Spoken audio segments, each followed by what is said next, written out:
Hi friends, இன்றைக்கி வந்து பார்த்திங்க அப்படின்னா நம்மளோட ரைசிங் ஸ்டார் ஃபியூச்சர் ஸ்டாரான ஆயுஷ் மாத்ரேக்கு பிறந்தநாள். அவருக்கு வந்து ஒரு பிறந்தநாள் வாழ்த்துக்களை சொல்லிக்கும். அதே மாதிரி சிஎஸ்கேவோட ரைசிங் ஸ்டார் அவர் தான், ஃபியூச்சர் கேப்டனும் அவர் தான். ஹார்திக் பாண்டியா ட்ரேடில் வந்து இவர் மட்டும் ட்ரேட் ஆகாமல் இருக்கணும் அப்படிங்கிறது தான் எல்லாரோட எதிர்பார்ப்புமாக இருக்குது. ஏன்னா மும்பை இந்தியன்ஸ் அவ்வளோ ஈஸியாக வந்து விட்டுற மாட்டாங்க அப்படிங்கிறது நமக்கு எல்லாருமே தெரியும். ஸோ அதே மாதிரி பார்த்திங்க அப்படின்னா இப்போ சிஎஸ்கேயில் பயங்கரமான ட்விஸ்ட் மேலே ட்விஸ்ட்டாக நடந்துகிட்டு இருக்குது. ஹெட் கோச் வந்து ஷிஃப்ட் ஆகிருக்கிறார். ஸோ ஸ்டீஃபன் ஃப்ளமிங் பதிலாக யார் வரப்போகிறா அப்படிங்கிற எதிர்பார்ப்புலாம் இருந்துச்சு. நம்ம லாஸ்ட் வீடியோலேயும் ஒரு சிலரை வந்து பார்த்தோம். இப்போ பார்த்திங்க அப்படின்னா அவங்களாம் ஏன் எதிர்பார்க்குறாங்க அப்படிங்கிற மாதிரி முக்கியமான காரணங்களுமே நிறைய இருக்கிற மாதிரி சொல்கிறாங்க. அதுக்கு முன்னாடி பார்த்திங்க அப்படின்னா தல தோனி அவர்கள் வந்து யூகேல இருக்கிறாரு. ஸோ யூகேல ஒரு காரணத்தோடு தான் இருக்கார் அப்படிங்கிற மாதிரியுமே நியூஸ் வருது. என்ன பார்த்திங்க அப்படின்னா அங்கேயுமே அவர் வந்து கோச்சாக யார் வருவாங்க அப்படிங்கிற மாதிரியான ஒரு டாக்கில் வந்து இருக்கிற மாதிரியும் சொல்லப்படுது. ஸோ அதையுமே வந்து பார்த்துட்டு இருக்கதா சொல்லப்படுது. ஸோ அன்காப் பிளேயரான சிஎஸ்கே பிளேயரான எம்எஸ் தோனி அவர்கள் வந்து கோச்சாக யார் வருவார் அப்படிங்கிற மாதிரி பார்க்கப்படும் போது யோசிக்க தோணுது, சிஎஸ்கேல நெக்ஸ்ட் டைமும் அவர் விளையாடுவாரா அப்படிங்கிறது. ஸோ இருந்தாலுமே பார்த்திங்க அப்படின்னா ஃபுல் அண்ட் ஃபுல் வந்து ஒரு சிலரை சுற்றி தான் வந்து டாக் நடந்துகிட்டு இருக்குது. முக்கியமாக பார்த்திங்க அப்படின்னா ஹேமந்த் பதானியை சுற்றி, ராகுல் டிராவிட்டை சுற்றி, பிரெண்டன் மெக்குலம் சுற்றி, அப்புறம் ரவி சாஸ்திரி, இவங்க 4 பேருமே ரொம்பவே எதிர்பார்க்குற மாதிரி இருக்குது.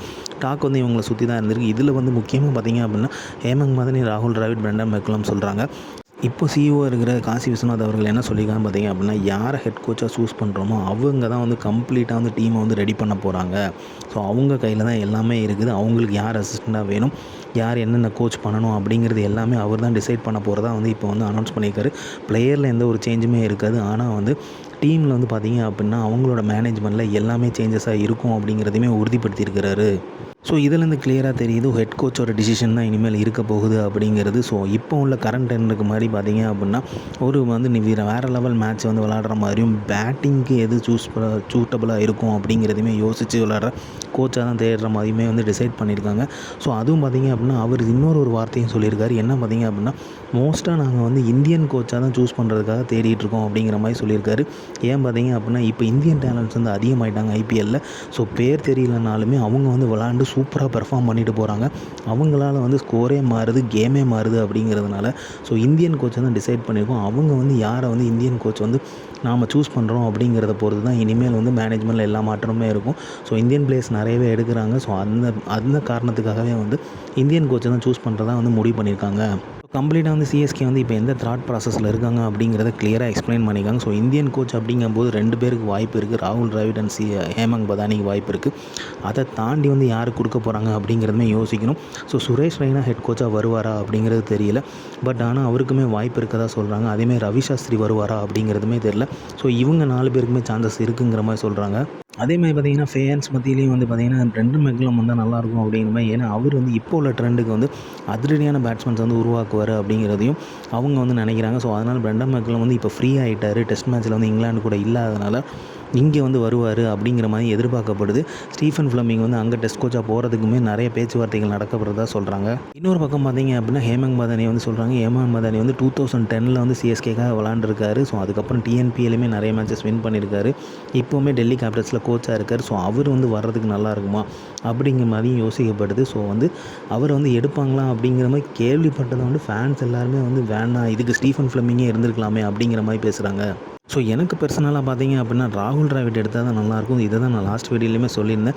ராகுல் டிராவிட் ஏன் எடுத்தால் நல்லாயிருக்கும் அப்படின்னா அவரோட காமன் கம்போஸ்டான நேச்சருக்கு வந்து சூப்பராகவே சிஎஸ்கே வந்து செட் ஆகும். அவர் வந்து அழகாக வந்து எடுத்துகிட்டு போவார் அப்படிங்கிறது நல்லாவே தெரியும். ஸ்டீஃபன் ஃப்ளமிங்கோட ரெப்ளிகா மாதிரியே இருப்பார்.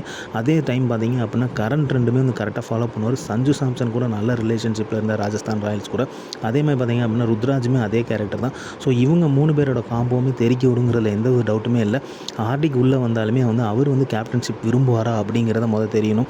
ஸோ விரும்புவாரா அப்படிங்கிறது டவுட்டு தான். ஏன்னா ருத்ராஜ் இருக்கும்போது கேப்டன்ஷிப் கேட்க மாட்டார் அப்படிங்கிற மாதிரி சொல்லப்படுது. இருந்தாலுமே கேப்டன்ஷிப் அவர் கொடுத்தாலுமே ராகுல் டிராவிட் அவரையுமே நல்லாவே ஹேண்டில் பண்ணுவாருங்கிறதுல எந்த ஒரு டவுட்டுமே இல்லை. ஸோ ராகுல் டிராவிட் வந்தார் அப்படின்னா சிஎஸ்கேக்கு ஒரு டேர்னிங் பாயிண்டாக தான் இருக்கும். அவர் வந்து வேர்ல்டு கப் 2020 வேறு இப்போ ரோஹித் சர்மா தலைமையில் வந்து ஜெயித்தோம். ஸோ இதெல்லாம் வந்து பார்க்கும்போது கண்டிப்பாக யோசிப்பாங்க ராகுல் டிராவிட்டை சூஸ் பண்ணுறதுக்கு. இதையும் தாண்டி பார்த்திங்க அப்படின்னா ராகுல் டிராவிட்டோட அந்த கோச்சிங் ஸ்டைலுமே வந்து நல்லாயிருக்கும். ஸோ அவர் சூஸ் பண்ண போகிற அசிஸ்டன்ட் கோச்சஸ் எல்லாருமே கரெக்டாக ஃபிக்ஸ் ஆவாங்க அப்படிங்கிற மாதிரி எதிர்பார்க்கப்படுது. இதையுமே தாண்டி வந்து தோனி கூடயுமே வந்து அவர் நல்ல ரிலேஷன்ஷிப்பில் இருக்கிறாரு. ஸோ தோனியுமே அவர்கள் வந்து முடிவு பண்ணுவார் யார் யார் எந்த பொசிஷனில் இருக்கணும் அப்படிங்கிறது. அது நல்லாவே தெரியும். சிஎஸ்கே மேனேஜ்மெண்ட்டில் அவருமே ஒரு ஆளாக தான் இருப்பார். அப்படி பார்க்கும்போது பார்த்திங்க அப்படின்னா அவரோட ப்ரிஃபரன்ஸ் வந்து இப்போ ஷேன் வாட்சன் பக்கமும் இருக்குது அப்படிங்கிற மாதிரி சொல்கிறாங்க. ஹெட் கோச்சாக இல்லை பேட்டிங் கோச்சாக வந்து வர்றதுக்கு, இல்லை சுரேஷ் ரெய்னாவா அப்படிங்கிறதுமே யோசிக்கணும். சுரேஷ் ரெய்னா மோஸ்ட்டாக ஃபீல்டிங் கோச்சாக தான் இருப்பார் அப்படிங்கிற மாதிரி எதிர்பார்க்கப்படுது.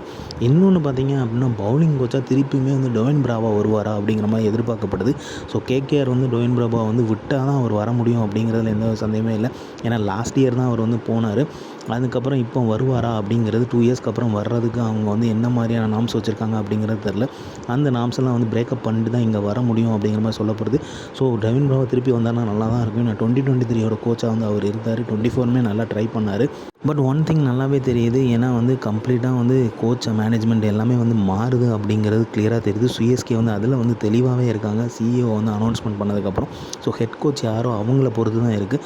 So big twist big turns வந்து நடந்துக்கிட்டு இருக்குன்னு தான் சிஎஸ்கேயில் சொல்லணும். ஸோ மிகப்பெரிய எதிர்பார்ப்பு வந்து இருந்துக்கிட்டு இருக்குது. எப்படி வந்து அமைய போகுது அப்படிங்கிறதுமே.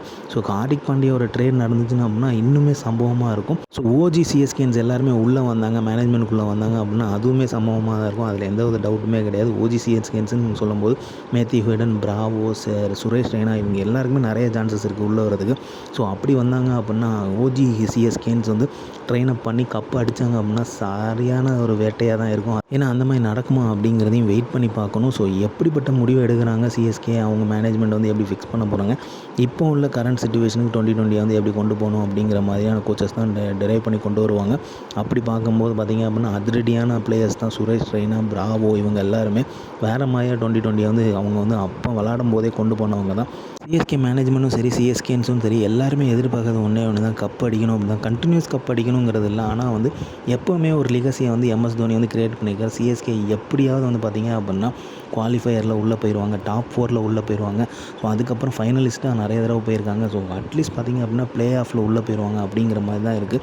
ஆனால் இதை வந்து நம்ம லாஸ்ட் 3 இயர்ஸாக இழந்துட்டுருக்கோம் அப்படிங்கிறது தான் யதார்த்தமான உண்மை. அதை வந்து திருப்பி கொண்டு வரணும் அப்படிங்கும்போது கம்ப்ளீட்டாக வந்து இப்போ வந்து பார்த்திங்க அப்படின்னா ஒரு புது மேனேஜ்மெண்ட் வந்து உருவாக்கிட்டு இருக்காங்க டீமுக்குள்ளே. ஸோ அது வந்து எப்படி வந்து கொண்டு வர போகுது, அது வந்து கம்ப்ளீட்டாக வந்து ஒரு டிகேட்டுக்கு இதே மாதிரி வரணும் அப்படிங்கிற எதிர்பார்ப்பு தான் கண்டிப்பாக இருக்கும். ஸோ அப்படிப்பட்ட ஒரு கோச், அப்படிப்பட்ட அசிஸ்டன்ட் கோச் எல்லாமே ரெடி பண்ணது தான் இப்போ பிளான் பண்ணுவாங்க. ஸோ அதன்படி பார்க்கும்போது தான் இவ்வளோ பேர் இருக்காங்க, இவ்வளோ ஷஃபிள்ஸ் வந்து திங்க் பண்ண தோணுது. இவ்வளோ பேரை வந்து சிஎஸ்கேன்ஸுமே எதிர்பார்க்காங்க. அதில் வந்து யார் அமைய போகிறா அப்படிங்கிறதுமே மிகப்பெரிய எதிர்பார்ப்பாக தான் இருக்குது.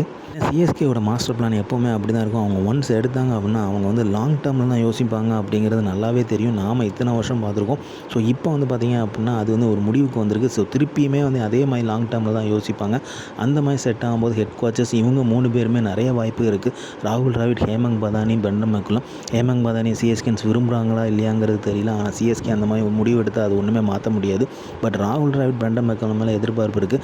அஸ்பர் இந்தியன் கோச் தான் வரணும் அப்படிங்கும்போது ராகுல் டிராவிட்டுக்கு அடுத்தது வந்து பார்த்திங்க அப்படின்னா ஹேமங் பதானிக்கு அடுத்து பார்த்திங்க அப்படின்னா ரவி சாஸ்திரியோட பேர் வரும் அப்படிங்கிற மாதிரி எதிர்பார்க்கப்படுது.